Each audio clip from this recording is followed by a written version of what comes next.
Hey guys, welcome to Beyond the Grid, formerly Grid Gone Wild. Come out and see us at RE Plus 2025, Las Vegas, Nevada. We'll be at the Venetian Expo Hall in booth V8119. That's V as in Victor, just like the Venetian. We'll see you there. I'm out here with our product line manager, Brayden. How are you, buddy? I'm doing great. It's great to be back on camera, back in the saddle for our EG4 family. I was going to say, man, I have seen a ton of your videos over the course of my year and a half, 2 years of the EG4.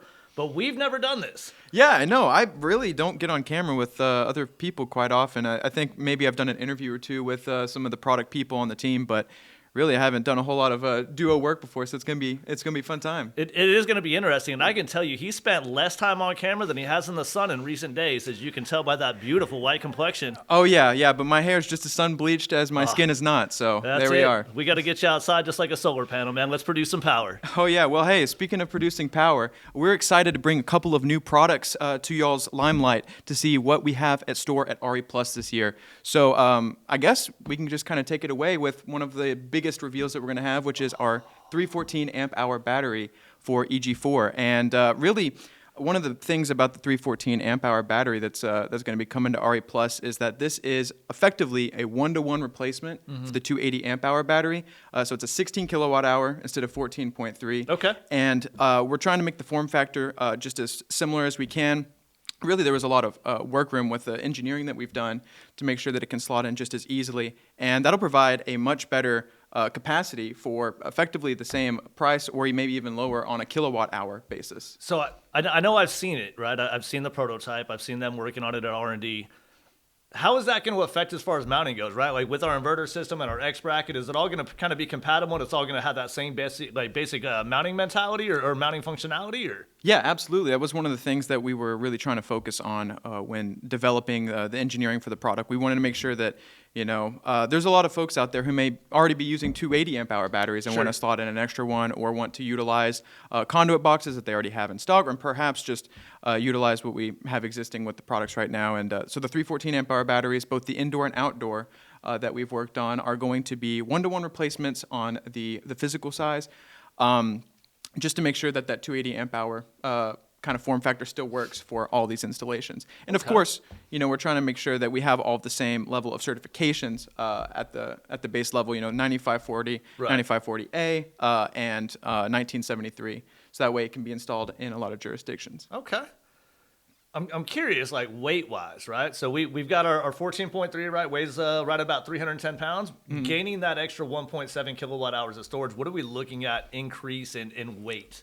Yeah, so with the weight addition of the going from 14.3 kilowatt hours to 16 kilowatt hours, one of the big things that we've been trying to come out with here was the PowerLift Pro, which is a kind of hand trucked type system that's hydraulic in order to lift these heavy batteries, make installation a lot easier on our installers, because we know lifting. We've both picked up batteries right throughout our careers, and man, that 310, man, my back starts hurting, my knees are killing me. Oh yeah, let me tell you what, when we get one of the shells to install, it is a lot easier. Just putting a display together, you realize the difference that those cells make. And so the additional weight of the lithium in the system, we're trying to kind of come out with some ways to alleviate that for our installer base. So. Okay. Have you had a chance to play with the PowerLift Pro, by the way? Yes, it is a robust thing for sure. Robust. Here's my only thing, right? Is I was using an Impact. I was playing around with it over in research and development, and I realized that the Impact is just not there, right? Like the torque capacity of an Impact really doesn't drive up that battery the way that you want it to. Utilizing a drill is the way to go. However, using a drill, use that drill strap. It does. It's super torquey. When you go to start pulling that thing up, that drill wants to twist around a little bit. And that's why we put that drill strap on there, right? We don't want anybody getting hurt, damaging fingers, breaking nails, stuff like that. So yeah, absolutely. I mean, we try to make sure that when we're engineering these products, that we're taking all aspects of the installation process into consideration, everything from quality of life to how this will actually work in the real world, theoretics and stuff like that. We want to make sure that these things are as easy and convenient for our installers as possible. Nice. All right, so we covered the battery, right? And that's what I'm looking forward to, because ultimately, right, that's the business that we're in, right, is battery storage, right? We want to get people energy independence with storage and making, energy. What's next on our agenda, right? We've got RE Plus. I think we've got 5 new products to talk about, something like that today. Yeah, so we have a handful. The next thing I kind of want to go over is our Chargeverter Plus. Now, You have my attention. for those of us in the crowd who may be familiar with the Chargeverter GC, there are some improvements that we've been wanting to make to it, as well as a UL listing that has been really important for making sure that we can input the Chargeverter into plan sets, especially in stricter jurisdictions.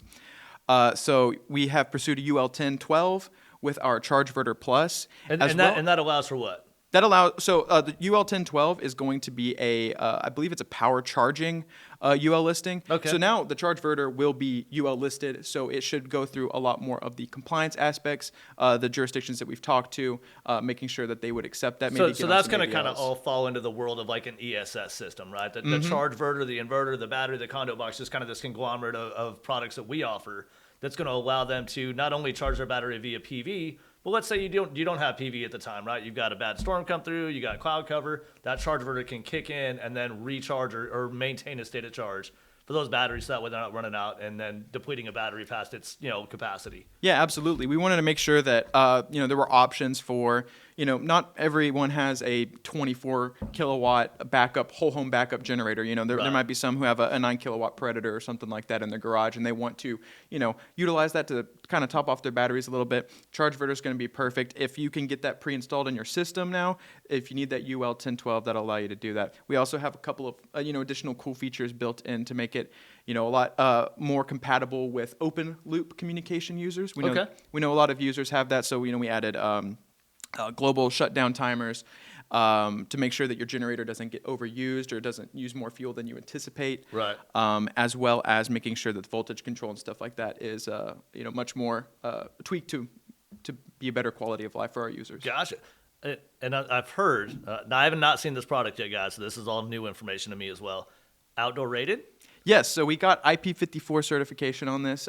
It is able to be installed outdoors. Now, similar to how we would prefer to our inverters to be installed, we don't want it to be in direct elements, Sure. under an awning, Right. or something like that, so you're not getting direct rain, direct sun. But it is IP54 rated now, so you can have an outdoor installation. And I'm going to go back to the battery, right? Because I was looking through some of the battery information earlier.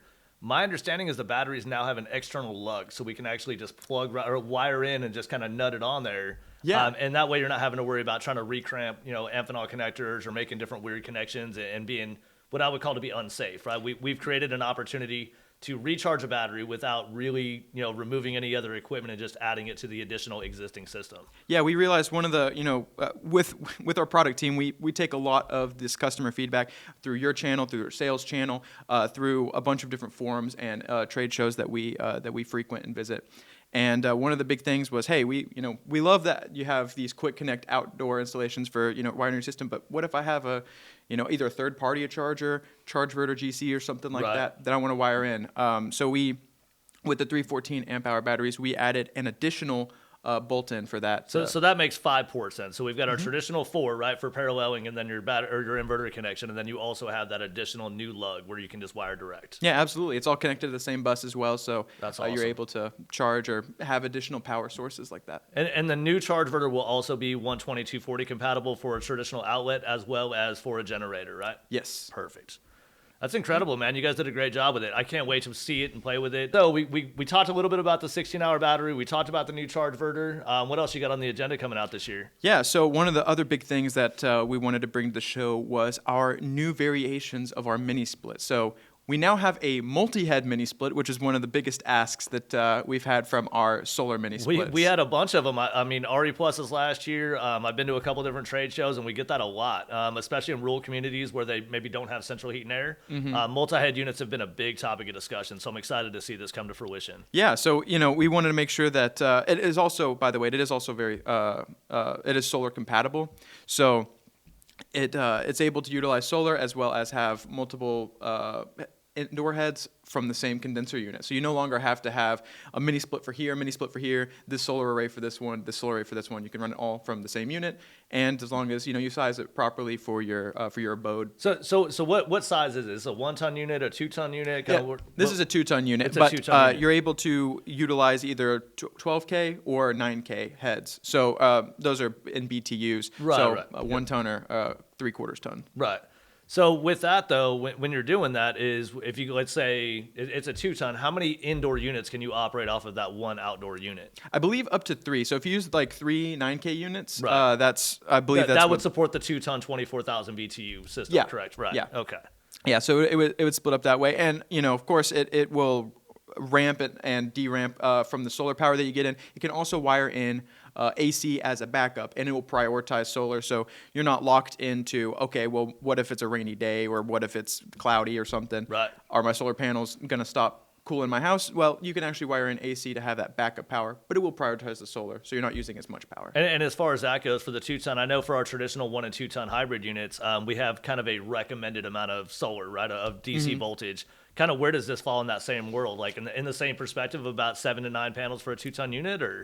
Yeah, so it'll follow pretty much the same spec as the 2-ton unit. The condenser is very similar, but that basically it's compatible with multiple smaller heads, so that way you can distribute the cooling power a lot more efficiently. And then as far as the line sets go, is there a dedicated distance for those? Do they come, pre-made at a certain distance? Yeah, so they'll come with pre-made line sets that are vacuumed for allowing the DIY system to be plugged in and charged. If you need different variants line sets, I believe we'll be coming out with some different sizes, but I can't remember off the top of my head what the default one is, but I want to say it's probably 25 foot. 25 feet. Okay. Yeah. So what is that? Like, I don't know, 9 meters or something like that. Yeah. Somewhere in that neighborhood. Not good at math, guess. Yeah. All right. So with those indoor units, I'm just trying to give clarity for everybody out here. If you have that outdoor unit, you're probably pretty restricted on putting all of those indoor head units, probably on the same exterior wall. Because, to try to wrap a line around a corner, down the hallway or whatever, right? So I guess that would be my only drawback, right, is if you're doing that, you need to centrally locate that outdoor unit to be able to be compatible with the 3 indoor units. So that way you're not separating one by 70 feet when you could have done them in the middle and done 20, 20, and 20 or something like that. Yeah. No, you'll definitely need to have some planning around where you're going to place the condenser unit and where all the indoor head units are going to go. But with good planning and some of the options that we'll have available to make sure that it's as compatible as possible, it should be a pretty good option for a lot of those folks who've been needing a multi-head mini split.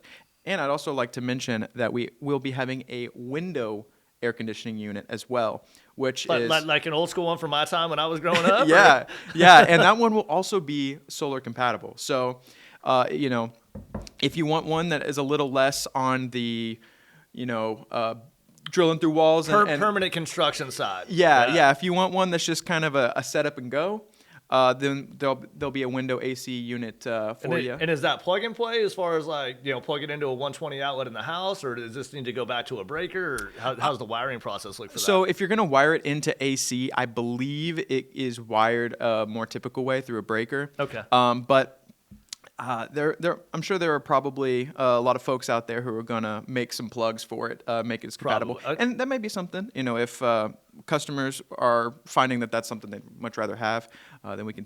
Because I know that's what mine looked like. When I was growing up and I had an indoor unit, right? It just had a plug that came out of the bottom, and you plugged it into a wall or an extension cord, and that was just kind of how we did it. If it goes to a breaker, even better, right? It's a little safer option. Of course, if you have a bunch of outlets in a room and you plug an AC unit into it and you've got some other stuff going on, a PlayStation, TV, computer, laptop, stuff like that, you may run into an issue where you're going to start popping that 20 amp, single pole breaker on that 120 circuit. So having it dedicated, I think, is definitely the safer option. So don't put plugs on it, guys.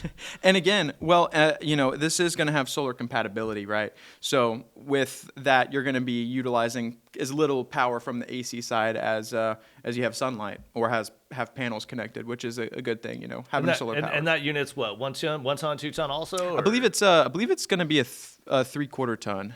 I believe so. I don't have the number off the top of my head, but yeah, I believe that's what it is. All right, we'll get more into it at RE Plus. If you don't believe me, come see me. Yeah. We'll talk about it. Are you going to RE Plus? I will be going to RE Plus. Y'all get to see my it's probably gonna be Frosted Tips by the time this this video airs. But yeah. So we'll get you a root job before we head out. yeah, for sure.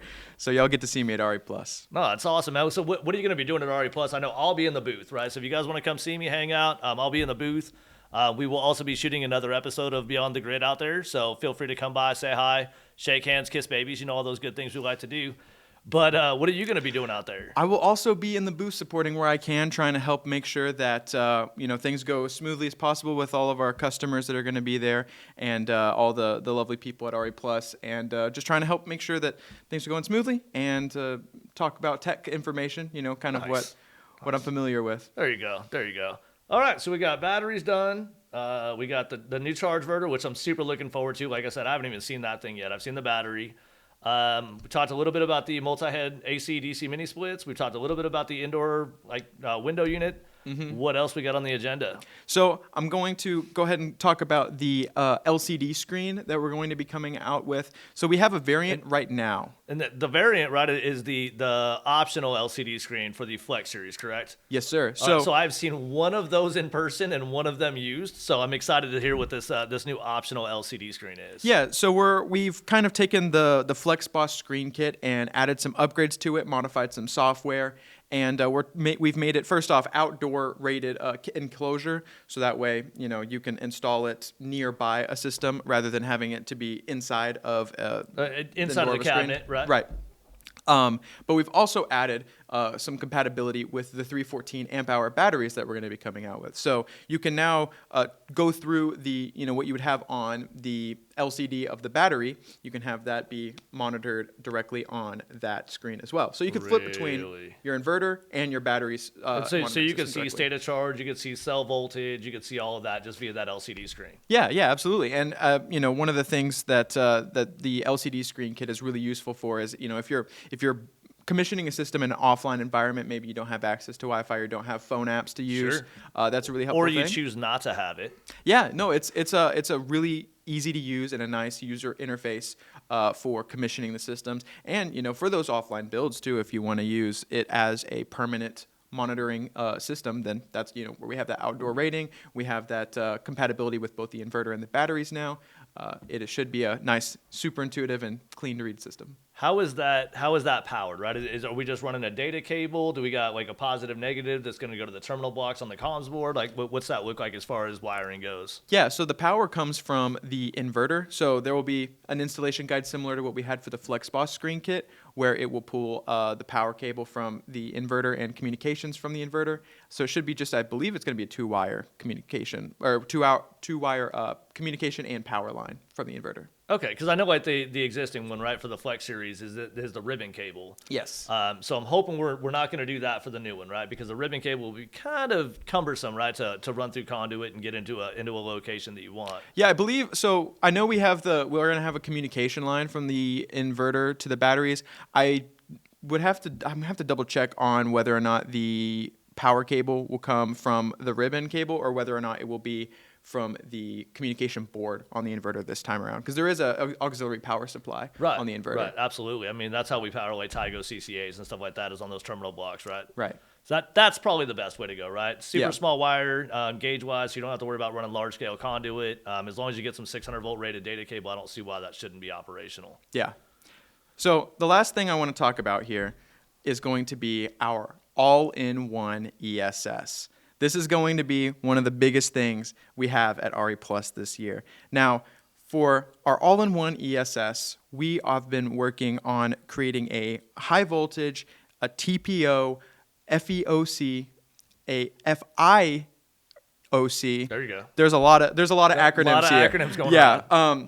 This is going to be for our compliance finance market, where all of the installers or TPOs, that's third-party owners, are going to be trying to go around the landscape of our current political environment. And so what we are trying to do is make sure that those customers also have options and competitive options in the market to ensure that everyone's quality stays high and prices stay low. So I'm really excited to showcase a lot of the features that our all-in-one ESS are going to have. make sure y'all come to RE Plus and see what we have going on there. I want to jump into this a little bit more. When you're talking about that all-in-one ESS, what does that look like? Like product-wise, are we talking inverter, battery, the whole deal? Yeah. It's a conglomerate, right? It's an entire kind of ecosystem that you can install that is, let's call it tariff compliant. Yeah, so this is going to be kind of like the most HOA friendly type of design that you're going to see, where it's just nice, clean, pretty. It's going to have a 16 kilowatt inverter output as well as a 16 kilowatt hour battery per pack. So you're looking at a pretty high power system when all said and done. And it's going to be a scalable system, right, as well. So you're going to be able to add on battery packs or more all-in-one ESS packs as well. Will that be GridBoss compliant as well, or compatible? Yeah, absolutely. Okay. So our current GridBoss system will be able to utilize that for your smart ports, your AC coupled, dark start, things like that, that our GridBoss currently has, making sure that you're able to utilize our MID, and it's going to be a big thing.